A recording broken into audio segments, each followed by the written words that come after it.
Yo guys, what's good? It's Burrito. It's your boy Burrito, back doing a tier list video. I was going to wait until the rosters were actually confirmed to do it, but I mean, like, the flank kicked it off, they made one, now everyone's starting to make one, so I gotta talk about when the topic's hot, but I am gonna do a power ranking when all the rosters are confirmed closer to when the game's coming out, and may revamp my tier list, but I've seen the flanks video. I just saw like a screenshot of breaking points video, and also some we're gonna get into later. I'll actually get into it later, but we're just gonna kick it off. Gonna go through the rosters. I just kept it simple. I'm not doing a hell tier. I'm just doing an F tier. I didn't know what color to make it, so I just picked black, whatever. Because all the other colors are taken. But I mean, I'm so sorry. I'm not trying to follow the trend. I'm not following no trends with this tier list, by the way. This is 100% my opinions, non-influenced, and I'm going to give you some reasonings. So with Team Falcons, the reason why I'm putting them in F, for those of you who watched the video I made on Falcons reviewing some of their gameplay, they're just not CDL ready yet. And I guess I should clarify first. This tier list I'm doing has nothing to do with MW3. It takes in everything that happened, but it's specifically going into Black Ops 6. This is what this tier list is for. It's specifically going into Black Ops 6. I'm not, like, obviously, like, things that happen in MW3 influenced it, but I'm not talking like event wins. I'm talking about specific player stuff, whatever that may influence like a team thing.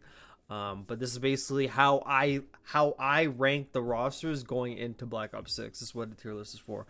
But with the Falcons, for those of you who watch like the video I made on them, you could just see by the way that they play that they play like four really good ranked kids on the same team, but they have no team structure. You could tell the knowledge of playing at the high levels not there. Like, there's a lot of miscommunication, even though I cannot understand their comms at all. I could hear confusion. Like, you could hear confusion no matter what language it is. And I could see on the map, like, people watching one thing, a person's not watching. There's a lot of just non teamwork. Like, they don't understand like the game at the high level yet. It's very easy to be good at ranked play and get top 250, but I think like a lot of like casual fans may confuse that with like actually being good at the game. There's like a high level of playing as opposed to just being cracked and good. Like, these players are talented skill wise, but in terms of how you play, that's what gets you places. Like, we talk about players like Kremp, Hook, like just skill wise is fucking gross, but the thing that's been holding him back is the way that he plays. And you know, just it's all about how you play. It's not about how good you are. Obviously, you have to be good. You have to be able to get kills. But if you have the skill of a BZ, but you have like the brain of, God, I don't want to insult anyone, but like, I can't even think of like a proper example. Like, I was gonna say Hook, but I don't think Hook's like that like dumb, but like of a player. But I mean, there's a lot of times just like it's like banging your head at the wall, expecting that you're gonna break the concrete wall, but you can't break the wall with your head. You know, that's how Hook plays sometimes. But not saying this fucking team isn't gonna get better, but going into Black Ops 6, they're undisputed, going to be the 12th place team. And I guess another thing I should say about this tier list is I'm making this tier list basically going up to like Major 1. Because I know after Major 1, when teams start doing bad, everything's going to change. This is going into Black Ops 1 and how I feel they're going to do that first Major 1 stage. So I guess I'll clarify that as well. Actually, fuck, I can't even say that because I mean, I know all the top teams are probably going to win a majority of their games as well. But anyways, just going into Black Ops 6, my opinion. So that's Falcons in F. And then next, I guess I'll just do Boston. I think Falcons is going to be an F all by themselves. I rate Boston a bit higher, even though I'm not a fan of the roster at all. Don't know why they're running it back. I mean, they just thought they did good at EWC. We should like go again, but it just makes no sense to me. I kind of feel like that was an anomaly. They played really well against FaZe. They actually could have beat FaZe. Like, they could have beat him first map, I guess. They could have beat him first map. But that's all I'm saying. all like ended there. Like they could have beat FaZe's first map, like played them very well, but then draws and went hard, came back, and then the second went to the other maps. It honestly wasn't even close. Like they showed promising, but I mean, not really anything special. I mean, like they beat FC Black, they lost to Ultra, they beat Miami at EWC, but granted, that Miami team at EWC was just not the same Miami team we've been seeing. Like fucking Vickle was having like the worst weekend of Call of Duty I think he's ever had in his life, like challengers included, like the worst weekend ever.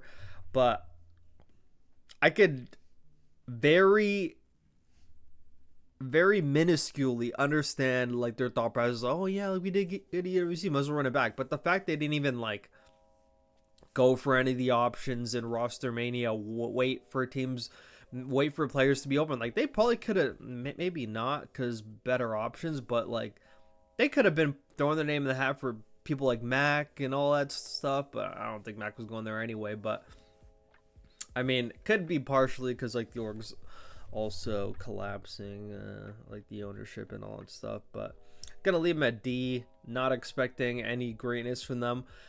But it's so funny because after I get them on the list, I guess I could say it now.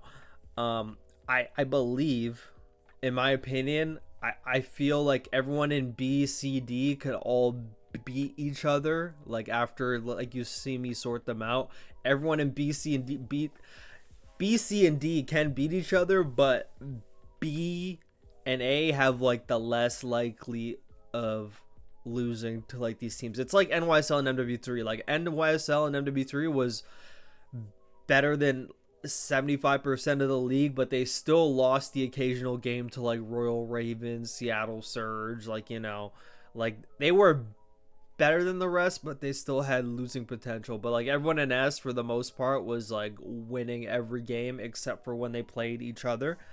So yeah, Boston at D. And who should I do next? I want to do all the bottom people first. All right, so I guess we are going to do, I mean, oh, it's pretty interesting. I'm going to do Miami Heretics.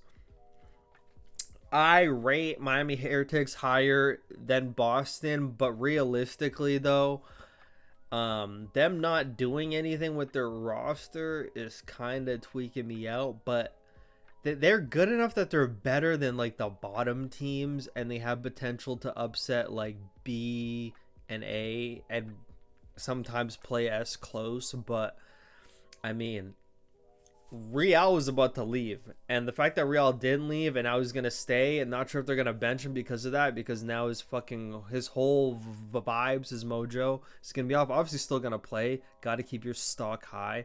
Like even if you're in a situation where you want to join another team, the team won't let you go, you still have to like play and keep your stock high. You can't just be like, oh man, I want to leave, because you know, if your stock's not high in this league, you could easily get left. Everyone could just pass you by.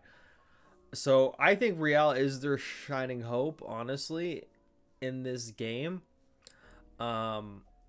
I expect like almost basically the exact same Heretics from MW3. Like there might be a time where they got a fourth,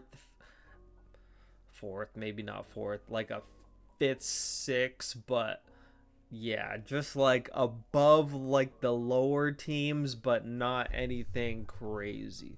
Not crazy. They have like the potential to beat people at B, D, maybe even A in like a major qualifier, maybe. But I mean, none special there in my opinion. Røkkr, don't really know too much about Røkkr. Clearly, there's some people high on them, which is why I got on the team. But they got 5 players who are they gonna get rid of. And the fact that they want to keep an all Spanish team, I could appreciate the vibes, but it's not going to get you far. It's not going to get you top 3, top 2, top 1 like you desire. Like you actually, like, say this from the bottom of my heart, stand no chance against Optic FaZe and LA Thieves. With those 3 teams swimming around the waters, bro, like you're like capped off at like a best top 4, like if you're lucky, you know. But like most likely 5th, 6th, 7th, 8th, 9th, 10th, you know. like if one of these other teams upsets you. And something I saw that I could not believe my eyes on. I know everyone's entitled to their own opinions, but fuck, I saw some shit. I actually saw a lot of shit. Not even gonna lie. Hold on.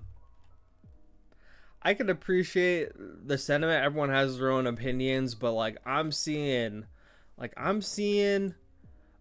Breaking Point put Seattle Surge ahead of Cloud9, Royal Ravens, and Gentlemates, and I saw that and I was like, what the fuck type of simulation am I in? There's a chance. I mean, technically, none of us know. We haven't seen these teams play together in the new game. Like, we're basically going off of like what we saw last year and just players in general, but we haven't seen anyone play on this new game. In these new maps, like we haven't seen any of this yet, so it's pretty fair of an argument. But I mean, I don't know, man. I don't know. I can't put him above Cloud9, Royal Ravens, and fucking Gentlemates. I cannot. You're basically putting him against, I mean, hate to have to use it because sometimes I shut people down when they say it, putting them up over former world champions and just better established players and rosters is kind of crazy to me. And they don't really have like a takeover Slayer. They have a Booza, but I'm kind of feeling like MW3 LA Thieves vibes on that team, where the main AR is actually able to shine because the other players are selfless and not as good. So he has more of an ability to shine as opposed to just like being on the hill.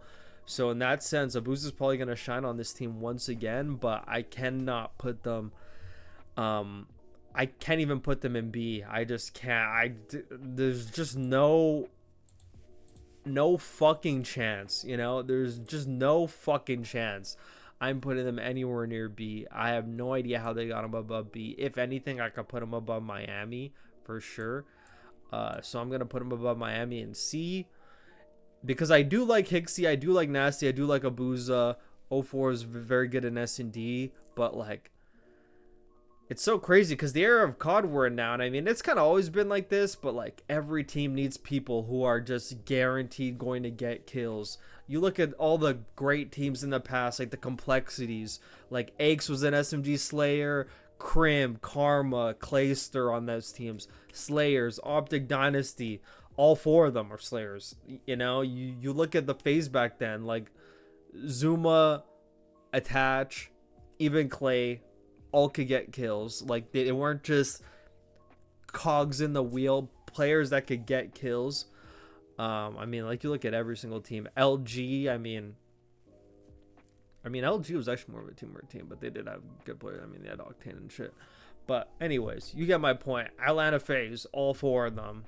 All could get kills. You look at all the teams that win in the past. There have been some exceptions. Like, I mean, like if you want to make a comparison, it's probably not the best comparison to the Seattle Surge team because I'll probably rate them higher. But like TK and Ghost, like Sharp, Goonjar, Neslo, and Theory, like no, like I mean, I guess you could say it was Goonjar. Like Goonjar was like a very good AR, but I wouldn't put him on the same level as like Scrap. Maybe he was like the Scrap of back then. Who knows? But yeah. But I mean, that was like a team of like just like teamwork players that were able to place very well. But anyways, I mean, this Seattle Surge team doesn't have any standout player that I know. Like, okay, when they're playing like a Atlanta FaZe or Optic, like this player is going to like keep them in the game. I just don't see that. So with that being said, gonna put him in C. I was constantly putting him in D, to be honest, but D's like, they're like a step above. They're like a step above Boston and everything, I would say. So I'm gonna keep them there. So up next, who should we do next? I mean, I'm trying to save all the good teams for last. Røkkr. So at the time of recording this, I actually saw the updated news on the roster about how, what is this? Oh my god. Now, Nero is going to be joining Røkkr in place of Hook. So the roster would be Paul X, Geo, Estriel, and Nero. And boy, holy fuck, bro. I don't know what to say about this. I mean, in terms of skill, I talked about this on stream. I talked about this a lot of times. Bro, it's not just about skill. You could have 4 good players on a team, bro, but it's like, I can't see. I liked Hook better than Nero because the thing that's so hilarious about Hook actually is like we talk about him being like this like idiot sometimes, making stupid plays, doing the same thing over again, playing one way, never switching it up. Although that is true, it sounds so crazy, but I feel like he was instrumental in the way Seattle Surge played in MW3, even though he didn't follow the playbook he helped build, which is crazy. Like, I feel like he was responsible in some way for how they played in Respawn, how they were able to find consistency. Obviously, it's also like, you could probably say it's like the coach as well, but I feel like Hook was instrumental in like how they played hardpoint and how they kind of held like an above, not above average, but they held like above like the mid-pack teams in like hardpoint. They were able to like play NYSL close, beat them a few times. Like, I think Hook was instrumental in that, even though like sometimes it felt like he was not like on the same wavelength. But I liked him better in the place than Nero, because I can't see Nero like bringing like the fundamentals to a team. You know, Nero's never had the chance to play players like Clayster, Krim, even Shotzi, Illy, and learn things from those types of players. Like, Nero's always been playing with average players. Estriel played with LAG, before that Challengers. Geo was on Vegas, had a touch on there. But I mean, everyone's pretty high on Geo. And I mean, I could admit he's a shooter. Like, he's a shooter. Like, I'm saying that about all these players. All these players are shooters. But you need more than that, bro. And I'm biased opinion, but I think the shining hope of the team is Paul X. Like, I personally rate Paul X higher than everyone on that team except for maybe Nero. But in terms of just mentality and what could be brought to the table, and who would I look for out of these 4 players, like, to bring the mental stability, I would choose Paul X out of all 4 of these players, like, in my opinion. And I just don't know about this roster, though. Like, I think this roster, like, I don't mean it personally. I mean it, like, as a team and how they're going to play on this map. How they're going to play on the map. This is, like, a team of idiots. Like, this is a team of idiots. And something I'll pay to see, honestly, is I need to see this team versus Team Falcons. I need to see a fucking train wreck of fundamentals. I need to see, like, probably one of the worst qualifiers of the year, and probably next to like Boston Falcons. But I need to see this team play fucking Falcons. I need to see the map in flames, bro, in chaos. That's what I need to see. I need to see the roster in chaos. So, I mean, with that being said, I'm not high on this. I was actually about to put him in D. I'm not even gonna lie. But I do think they slightly edge Miami just in terms of players on the team. But this is essentially Paul X, Geo, Estriel, Nero, even though Estriel and Nero were in the league last year. Like, I look at this team and I just see a fucking Challengers team. Like, I see a Challengers team that when, like, they go up against anyone good, they're going to crumble, bro. And you're putting Paul X on a main AR. He's better as a flex. He's always been a flex. He's the person that likes to get kills, and he does get kills. So now he's going to have to play more reserved. So instantly the dynamic of the team is completely fucked. Like, they really didn't want Clay, so they put 2 flexes together. I mean, I would much rather see Geo. I mean, I don't even know who else you run like the main AR and flex. I mean, they're both flexes, and they both like to be able to go get kills. And Paul X is actually like a good flex because I have seen him pull like the SMG. Not saying players can't pull the SMG, but I do know Paul X would be more comfortable with an SMG than Geo, and you're probably going to need that on more of these maps if they are as small as everyone thinks they are. But I mean, I would put I mean, me personally, bro, I wanted Clay in this roster because I felt like if they had a true main AR who could bring the fundamentals to the team and have a flex like Geo or Paul X next to Clayster, and they could have free reign to do whatever the fuck they want, just fry, and then you got two SM, like, I felt like that would have been perfect. But the fact that they just opted out, I don't know what this negative connotation on Clay is. I mean, I do know, but I kind of feel like he should be. Maybe that's just me. And maybe I'm just looking at it from a different perspective. But in terms of what you could bring to a team, but I mean, there is the argument people made, like, if this roster does bad, are we getting another pissy Clay, like all that stuff. I mean, there's a chance of that, but I mean,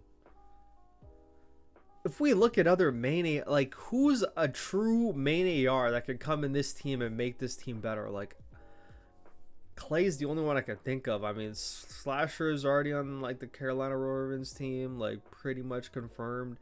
Like, what other main AR? Like, I'd have to, like, open up, like, a tier list. I'd have to open, like, the tier maker again. So if we look at main ARs available, I mean, it'd be Major Maniac. I don't know about that one. It's so crazy because I want that guy to do so well, but I mean, it's just like, in this team, I just feel like that would just fucking be another Boston at this point. I would be Major Maniac. I would like Arcides. Like, I don't, like, if it ain't Clay, I would do Arcides. That's my other pick. Arcides, not going to be Assault. I think he kind of ruined his stock after last year. Main ARs, not going to be Fellow. Not going to be Gunless. I don't see Gunless meshing being the main. I mean, he should be a main AR, but I don't think he would make this team better, in my opinion. It would just be Clay or Arcides, honestly. In terms of, like, main ARs available, Clay or Arcides, I don't know how Paul X got picked. Paul X or Geo, whatever. I don't know how they're both in the same team and how they didn't pick a true main AR over either or of them. That will make no sense to me. But honestly, with that being said, this Røkkr team is pretty ass, in my opinion. I'm contemplating putting them in D. I really do. I wholeheartedly, I really want to put them in D. I'm not even gonna lie. I really want to put them in D, but I want to put them, like, bottom of C. Like, but, like, I kind of rate them on the same level as Boston. Like, they're basically, I'm putting them in D. Fuck it, I'm putting them in D. Like, either top at D or bottom of C, but these are the only teams in D anyway. To be honest, they're gonna be the only teams down there, so I mean, fuck it. So as we work our way up the ladder, I mean, B is gonna be pretty stacked, but I do also have a team in A. Wink wink nudge nudge. You can probably guess who it is, maybe at this point, but I'm gonna put Gentlemates in B. I was contemplating C. I'm not gonna lie. I really did I'm contemplating C. Like, actually, now that I think about it, I'm doing C. I don't know what the fuck I'm thinking B. Holy shit. The reason I'm doing C, I even said this in the stream when I was going over the rosters.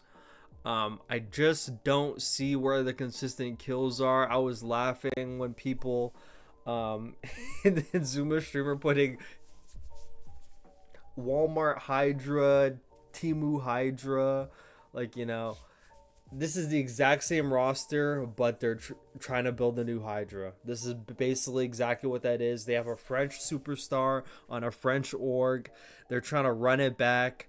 And I just made a video about Prisa that's going to be dropping in 24 hours after this video is uploaded on Friday at midnight, right in the morning, hot in the morning for you to see.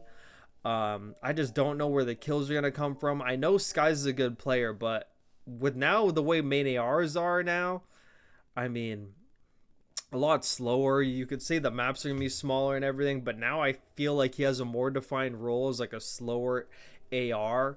And even in that Mutineers, like, Vanguard thing I broke down with Skies, like, he was pretty much kill whoring in that thing, but, like, they would still lose games because the other players just aren't doing their shit, you know? And granted, he has better players than he did on that Mutineers team. He's got Kismet, but like I just don't see where consistent kills are going to come from. I could see them mixing it up with teams in B, even like the teams in A. They may be able to mix it up with S tier teams, which is why I was contemplating putting them in B, just because they have 3 players who have like been there, done that. But I mean, Hydra was a big key to their success, and what they would do without Hydra on the team, I don't know. You can say this activates Kismet more, but I feel like Kismet is the best SMG player in the world at activating his SMG duo. I feel like he's the best player at that. The way he activated Havoc in Vanguard and Challengers, the way they were flying in Challengers, Kismet is such a complimentary SMG. And then when he came into NYSL in Vanguard, the way he changed that team, like Kismet does have the potential. And in those situations, he wasn't playing with like a absolute green light, will not be the green light player. Like he didn't have that before. And then when he had that with Hydra, kind of sort of take a back seat, but you had to learn how to take a back seat, but still do good for yourself at the same time. But I mean, I just get that's the way the team dynamic was, so I could understand that. I really want to put him in B, but I mean, it's like B or like top of C. Like they're not worse than these other teams, like just because of the 3 players in the history that they have, but like how much of that was Hydra, and where would they be without Hydra is like my big question. I might come back to them because I do want to put them bottom of B or top of C, but I just don't know where the consistent kills are going to come from. Linz is a very good player, but I don't think he's on Hydra's level. I think Hydra is just playing a fucking different game than everybody, in my opinion. Hydra's actually playing and it will take Linz a while, but like this is a prove it year for all of them in terms of like, especially Linz. Like now you got good players around you. Everyone's gonna come with like the thing of you're playing with 3 former world champions. Like if you can't do good on this team, then what good can you do? So we kind of got to do good, and the other 3 got to prove to themselves, and they got to prove to everybody else like we could be good without Hydra. Because if you take Hydra away in the MW2 season, like they don't win champs. Like not even a shot in hell. Like no chance in hell, as a former person would say. Yeah, but top of C or bottom of B. I'll go through the rest of the teams. I'll probably move them around after, but they're either top of C or bottom of B. So now we're going to go into Cloud9. This roster also changed, and I feel got better because the way I had it. So I'm going to put Carolina and Cloud9 in B. Before, when Carolina had the roster with Mac, TJ, Gwyn, and Slasher, I put them above Cloud9. I thought that was a way better team. I actually rate Mac very highly, and it's very clear that like a lot of other players do, because this guy's been bouncing around rosters on the inside, going from Ravens to Cloud9, had a chance on Røkkr, maybe didn't want to go there. Like a lot of teams actually wanted him. Guy hasn't played for a year. And also people saying that not playing for a year, like, oh my god, he's gonna come back rusty. Bro, if you played at the top level or any level of Call of Duty for like a long time, bro, you could come back and pick this up. This shit's like riding a bike. Shit's riding a bike. Not saying I'm on like the same like thing as this, but like, bro, there's a period where I didn't play COD for 2 years. I came back literally the first day. Came back on the first day and dropped 80 in a pub. Like, if you played this game for a long time at like an above average level, you come back and it's like riding a bike. And you're basically starting at 0 as everybody else. You're starting off on a new game. Doesn't matter if you played MW3 or not. Like, you're playing a new game. You're going into scrims. Everyone's playing scrims from like 0, so you know everyone's still in the same playing field. So that whole like didn't play for a year cheese doesn't mean a thing, in my opinion. I personally feel like that doesn't mean a fucking thing. So because the fact that Carolina is no longer gonna get Mac, which means like someone said they're gonna get Vivid, because there was 3 other options, but now those options, if they do, then that's kind of like for me. And just because of that, that kind of makes me want to move Gentlemates up, just because Ravens is now like, I feel without Mac being like a flex and be able to do whatever he wants, it'd probably be TJ on a flex, which is still good. TJ is a good AR player. People don't know. Fios X and Black Ops 2, M8, fucking one bursting everybody. Like, he could play the AR. But I mean, I picked Mac over him to be the green light player any day. And I mean, that team sounded so much better with Mac, and he had a good already foundation at SMG Duo who had a year playing together, and now they're playing a better game, and their S&D would have been great, so I rated them higher than Cloud9, but now Cloud9's getting Mac, and they're keeping Cramp, so they're going to have a smarter player. I was against them having Cramp and Nero, and I guess they kind of figured out that was kind of Fugaze as well, I guess. So they dropped that. So if Cloud9 is now attached Sib, Mac, and Cramp, I do rate that higher than Ravens, in my opinion. But I do still feel, even though it's a better team, I still do feel like all the teams in here, maybe not like the D teams, but like these teams in here could all trade wins. And I mean, it's like B and C could trade wins, D and C could maybe trade wins, maybe not with like that, but like these four teams could trade wins, and these teams could trade wins with, like, I could see even like Falcons like maybe stealing one from Miami or Sturge like on a bad day, but like above B, they're not. I don't think they're fucking touching anyone in B. They may go to like a game 5, but I think everyone above B, they're just like not gonna beat. I think everyone that they're beating is in this pack. Right here. So just the fact that like now Max switched, because I felt that was a big piece for me, but I'm still gonna have them in B. I do rate them higher than Gentlemates, to be honest. Like, that's just my opinion. I actually do rate them higher. I mean, just the fact Mac moved, it kind of makes me want to put him down to C now. And now I'm like tweaking. Now I'm actually tweaking. I'm actually tweaking now that Gwyn, TJ, Vivid, Slasher. Their S&D is about to be off the charts. I could tell you that. A Control is probably going to be the question mark. I feel like Hardpoint will be good, maybe inconsistent. They will have a lot of pressure on the map. I feel like that team, especially if we're going to like a game where a lot of time you're going to have 3 SMGs. If you had TJ, Gwyn, and Vivid and this Slasher with the AR, I kind of feel like that's a team that can put so much pressure on the map and still play correctly. I kind of feel I'm gonna keep them in B. Like, just now playing it in my head, I feel like that team will be gross with those 3 SMGs, and their S&D is going to be good, and S&D will probably carry them a majority of the year. These are all players in 8s lobbies playing S&D all the time, grinders. If Vivid is the correct, if he actually is the person, it kind of feels like he is going to be, because if not, who would it be? It's not going to be Diamond Con, not going to be Major Maniac, not going to be Asim, not going to be Assault. I'd be mind blown if it was Hook. If Hook ends up in this roster, they're going on to C.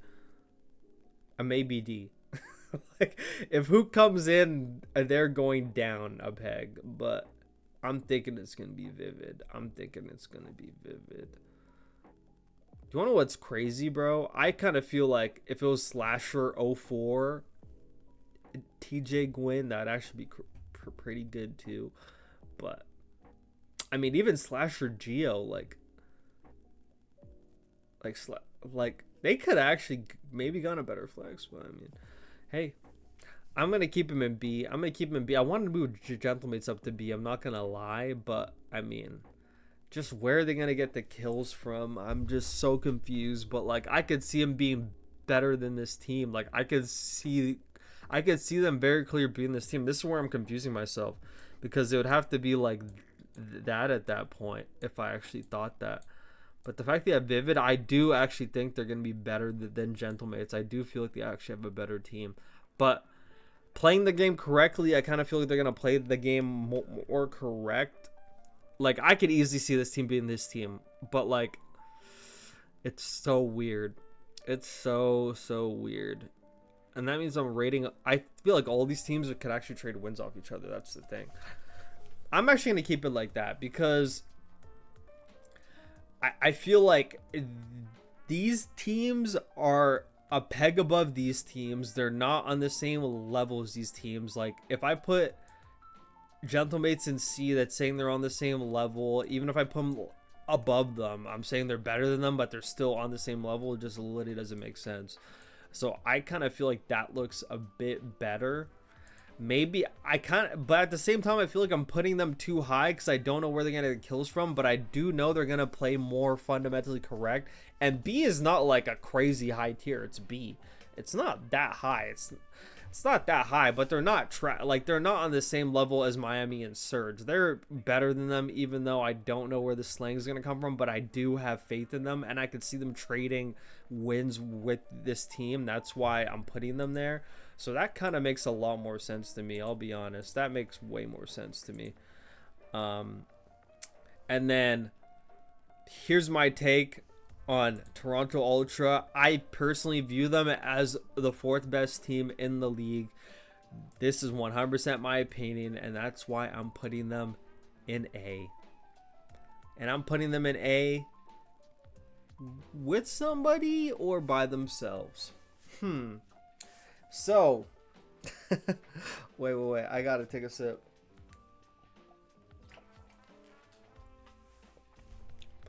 Originally, I was going to put them. Originally, I was gonna put Optic in A. Hear me out. Optic fans already know you're not gonna hear me out. Originally, I was going to put Optic in A. Because here's my hot take for the year. Here's my hot take. I don't think Optic wins an event all year. Maybe EWC, but in terms of CDL, I don't think Optic wins an event all year. I know I'm probably going to eat. I could be eating my words. Someone's going to clip this and replay. I already know someone's going to replay this when Optic fucking like wins Major 2 or 3. And fucking all that shit. But I don't think Optic wins an event all year. Especially with... I think this is going to be Atlanta FaZe and LA trading wins. I feel like Optic's going to make it to... I feel like the only way Optic wins a final, which is where I'm actually fucking sounding backwards. People are going to think I'm crazy. If Optic meets Atlanta FaZe in a final, I feel like they would win that. Even though I rate FaZe... Dude, it's so confusing. I can't even say that. I can't even say that either. That just makes no sense. That makes no sense. But I'm going to put all these teams in S tier. And it actually does go in this order, by the way, in my opinion. Where do I rate this? I rate it like that. And there's a lot of people saying you can't put LA Thieves higher than Optic because Optic's an established team. They won champs last year. We haven't even seen this LA team play. I personally am putting them higher, in my opinion. That's just me, honestly, in my opinion. I don't care if they won champs last year. I personally think going into Black Ops 6, Atlanta FaZe is going to be the best team in the league. And I think LAT is going to be right behind them. Because that Scrap and Hydra duo, bro. I can't even explain to you. I can't even fathom. Scrap and Hydra. Like, the two most consistent players in the CDL other than MC. Because he's playing Mania or fucking whatever. But they're playing high engagement roles, being as consistent as they are. And they're both on the same team. So if one does bad, the other does good. And if not, they got fucking Dan Ghosty, Envoy. Like, they have somebody there to pick up the slack if the others are not performing. And that is a dangerous, dangerous fucking thing. And if we want to even pull up some, like, small stats, like, this is just like a taste. Hydra and Scrap. Look at the Slayer ratings on these motherfuckers. And now they're on the same team. An 88 and 90. two of the literally the top two Slayer ratings in the league on the same team. You can't go wrong with that.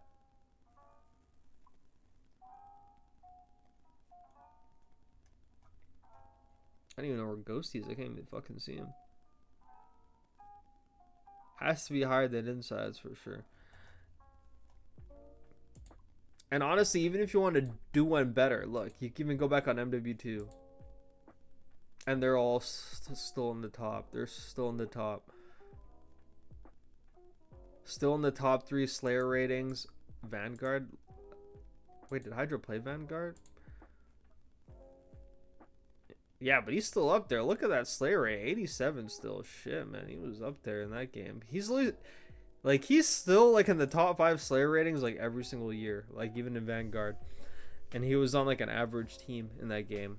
But I mean, honestly, just those two on the same team, I'm expecting levels of consistency. I mean, maybe not on the Atlanta FaZe level of just like top two. I mean, they're going to make championships Sunday every event. I could 100% see that. There may be an upset, like every team gets upset maybe once in a blue moon. Maybe might get like a top 4, top 6. Who knows? Like every dog could have their day, get caught off. But I think overall in this season, I mean, these 3 teams are going to be trading, beating each other. But in terms of event wins, I don't see Optic winning with these 2 teams. That could come back to bite me, but I'm pretty sure I'll be right. Call me crazy, but let's see. I do see FaZe being like the best team in this game because of Black Ops 6 game. And I mean, Optic's a good team. I'm not saying Optic's bad at all. And if I eat my words, I don't even care. I just wanted to get some sort of a hot take on this show.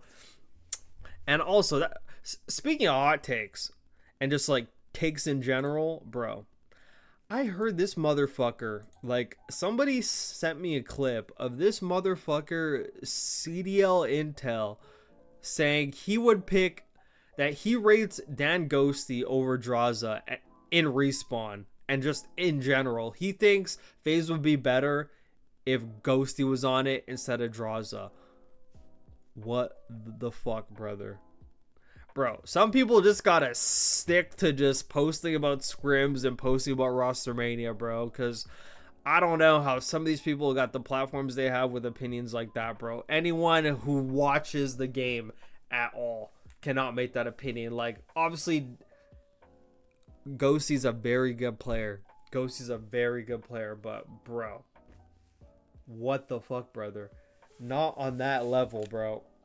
I mean, draws are just different gravy. Like the engagements, the S&D. Like if Ghosty was playing with Cell, it'd kind of just be like a slasher and Cell and MW2 type thing. Even though Ghosty can speed it up, like he has the ability to. But, I mean, Ghosty over Draza is just, argument can't be made right now. I cannot agree with that. But, I'm fine with everything in C, D, and F.